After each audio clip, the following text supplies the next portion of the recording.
नमस्कार दोस्तों, आज हम आपके लिए एक ऐसी कहानी लेकर आए हैं जो आपको प्रेरित करेगी और आपको हिंदी सिनेमा की एक महान अभिनेत्री के बारे में बताएगी। जी हाँ, वो अभिनेत्री हैं बैजयंती माला जी, जिन्होंने अपनी अदाकारी और नृत्य क्षमता से हिंदी सिनेमा में एक अलग ही पहचान बनाई है।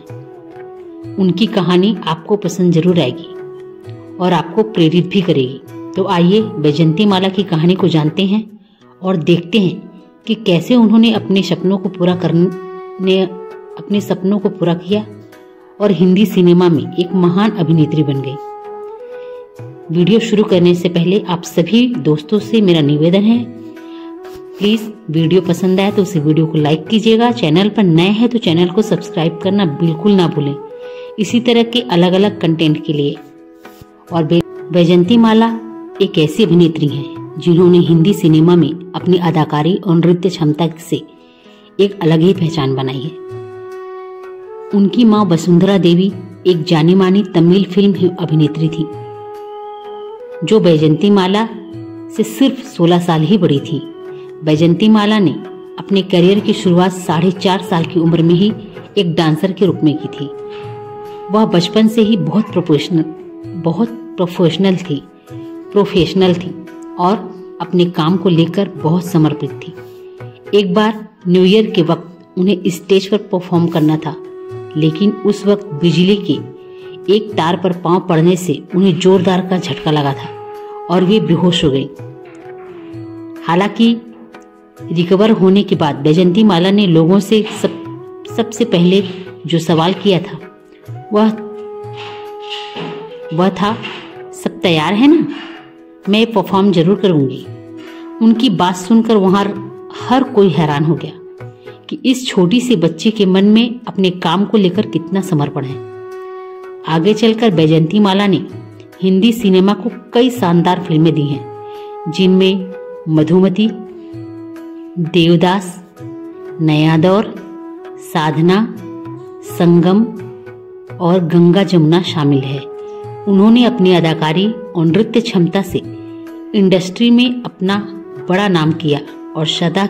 वैसे तो बॉलीवुड की दिग्गज अभिनेत्री बैजयंती माला का फिल्म जगत में एक विशेष स्थान है।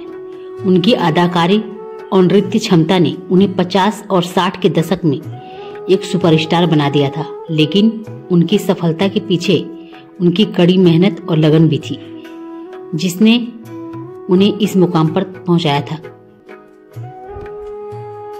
बैजयंती माला की सफलता का राज उनकी कड़ी मेहनत और लगन थी। वह हमेशा अपने काम को लेकर बहुत मेहनती और समर्पित रही हैं। वह अपने नृत्य और अभिनय को बेहतर बनाने के लिए घंटों अभ्यास किया करती थी। बैजयंती माला की कहानी हमें यह सिखाती है कि सफलता के लिए कड़ी मेहनत और लगन की आवश्यकता होती है। उनकी कहानी हमें ऐसे प्रेरित करती है कि हम अपने सपनों को पूरा करने के लिए कड़ी मेहनत करें और कभी न हार मानें। सिनेमा के इतिहास में सदा के लिए अपना नाम दर्ज करने वाली एक्ट्रेस बैजयंती माला की मां वसुंधरा देवी 40 के दशक में तमिल फिल्मों की जानी मानी एक्ट्रेस थी। आपको जानकर बहुत हैरानी होगी कि बैजयंती माला की मां उनसे सिर्फ 16 साल ही बड़ी थी, इसलिए बैजयंती माला मां को उनके नाम से ही बुलाती थी। 4.5 साल की उम्र में बैजयंती माला ने स्टेज पर बतौर डांसर अपनी पहली परफॉर्मेंस दी थी। बचपन से ही बैजयंती माला बहुत ही प्रोफेशनल थी।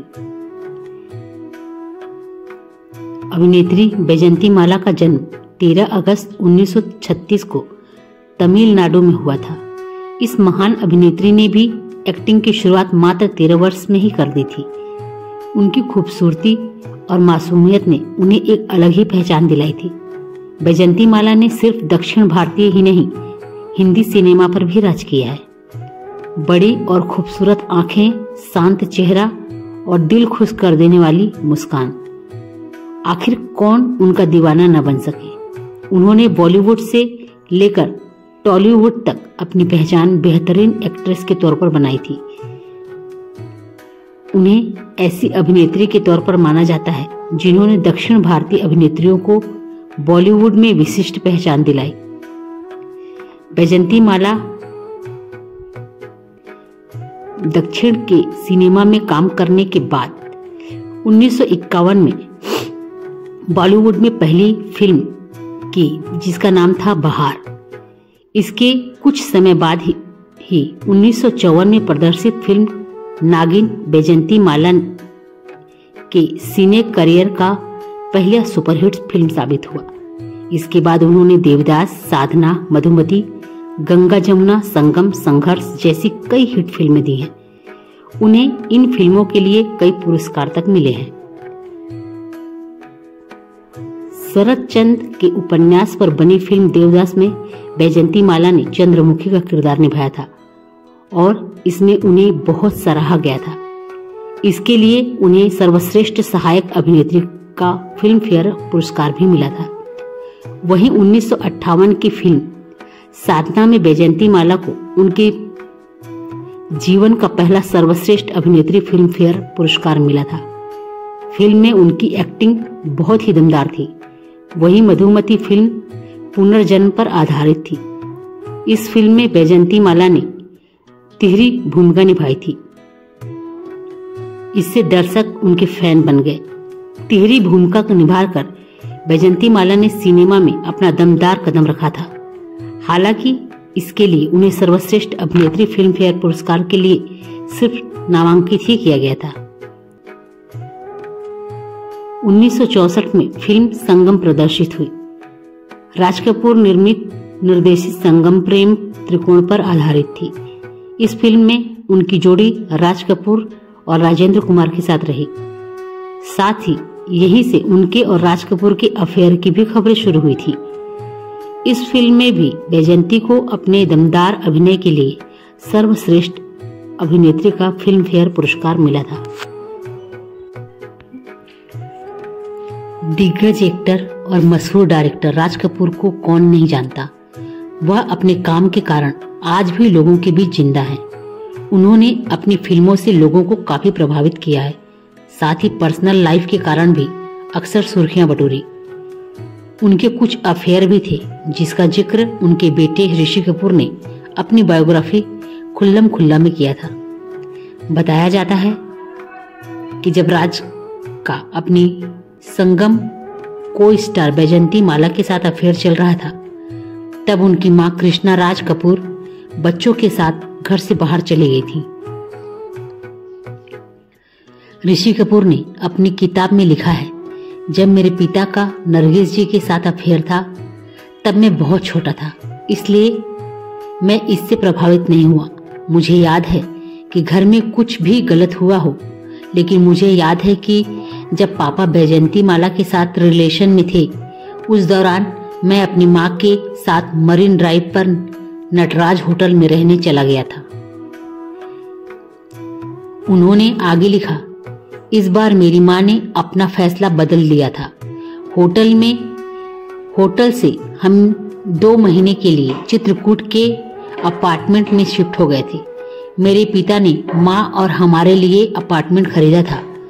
उन्होंने उन्हें वापस पाने के लिए हर संभव कोशिश की, लेकिन मेरी माँ ने तब तक हार नहीं मानी जब तक कि उन्होंने अपनी लाइफ का वो चैप्टर खत्म नहीं कर लिया। किताब में ऋषि ने बैजंती माला के अफेयर से इनकार करने पर भी बात की है। उन्होंने दिग्गज एक्ट्रेस ने राज कपूर पर पब्लिसिटी के लिए रोमांस की झूठी खबर फैलाने का आरोप भी लगाया था।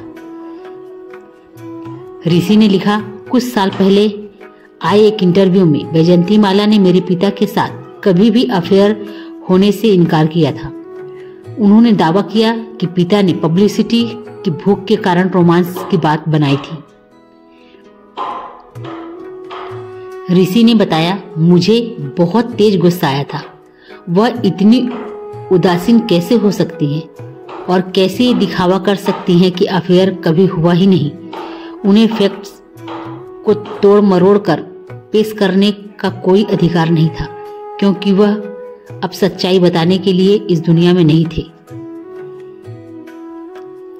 ऋषि ने बताया, जब बैजंती माला की किताब रिलीज हुई थी तो कई लोगों ने उनसे उनकी प्रतिक्रिया मांगी। हालांकि समय के साथ मेरा गुस्सा कम होता चला गया। लेकिन मैं पूरी गारंटी से कह सकता हूँ कि अगर पापा जिंदा होते तो वह इस तरह से अफेयर से इनकार नहीं करती या उन्हें पब्लिसिटी का भूखा नहीं कहती। राज कपूर ने 22 साल की उम्र में कृष्णा मल्होत्रा से शादी की थी। उनके 5 बच्चे हुए, जिनके नाम 3 बेटे रणधीर कपूर, ऋषि कपूर और राजीव कपूर, और 2 बेटियां ऋतुनंदा कपूर और रीमा कपूर है। वैजयंती और राज कपूर की फिल्म संगम की शूटिंग के दौरान एक दूसरे के नजदीक आए थे।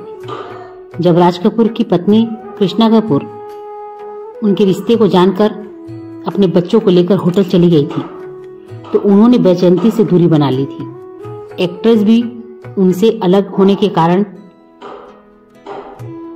दूर रहने लगी और मजबूर होकर वो राज कपूर से दूर हो गई। वैजयंती ने आखिरकार एक फैन को अपना हमसफर बना लिया। मीडिया रिपोर्टर्स की माने तो जब वे एक बार निमोनिया के इलाज के लिए किसी अस्पताल में पहुंची थी तो वैजयंती माला की मुलाकात एक डॉक्टर से हुई जो उनका इलाज कर रहा था। डॉक्टर उनका बहुत बड़ा फैन निकला। एक्ट्रेस भी डॉक्टर के दिल में अपने लिए प्यार देखकर पसीज गई। दोनों के बीच मुलाकात बढ़ती चली गई। वैजयंती ने सभी को चौंकाते हुए साल 1968 में डॉक्टर चमन लाल बाली को जीवन साथी बना लिया। वे शादी के बाद फिल्मों से दूर हो गए, मगर डांस से उनका सबका अब तक नाता बना हुआ है। वे 89 साल की हैं, मगर जब उन्होंने फिल्मी दुनिया में एंट्री की थी तब उनकी उम्र महज 13 साल ही थी। दोस्तों, ये थी वैजयंती माला की कहानी, जिन्होंने अपनी अदाकारी और नृत्य क्षमता से हिंदी सिनेमा में एक अलग ही पहचान बनाई। हमें उम्मीद है कि आपको यह कहानी जरूर पसंद आई होगी और आपको प्रेरित भी करेगी। अगर आपको यह वीडियो पसंद आया है तो कृपया इसे लाइक और शेयर करें, और अगर आपके पास कोई और दिलचस्प कहानी है तो कृपया हमें बताएं।